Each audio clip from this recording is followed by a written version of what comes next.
পিনভাবা pass trek হলো ট্রেকপ্রেমী মানুষদের কাছে অত্যন্ত জনপ্রিয় এবং পরিচিত একটি ট্রেক। এটি হিমাচলের কিন্নৌর রিজিয়ন আর স্পিতি রিজিয়নের মধ্যে সংযোগ স্থাপন করে।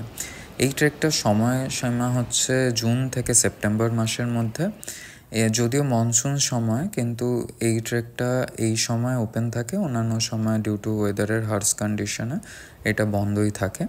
এই ট্রেকটা শুরু হয় কাফনু থেকে, যেটা কিন্নৌর রিজিয়নের একটি ছোট্ট গ্রাম। সেখান থেকে এই ট্রেকটি শুরু হয় এবং শেষ হয় পিন ভ্যালির মুদ ভিলেজে, যেটা আপনার স্পিতি রিজিয়নের একটি ছোট্ট গ্রাম হচ্ছে। তো আজকে প্রথম দিনের ট্রেকের ভিডিও আমি পোস্ট করলাম, যেখানে আপনারা দেখতে পাচ্ছেন আমরা শুরু করেছি কাফনু থেকে এবং আমরা যাব মুলিং, যেটা আমাদের প্রথম ক্যাম্প সাইট ভাবা নদীর ধারে। এর দূরত্ব হচ্ছে 13 কিলোমিটার মতো, যেটা আমরা সকাল 9:30 শুরু করে বিকেল 4:30টার সময় আমরা পৌঁছে গিয়েছিলাম। আর এই মুলিং ক্যাম্প সাইট হচ্ছে খুবই সুন্দর, নদীর ধারে প্রথম আমাদের ক্যাম্প সাইট ছিল।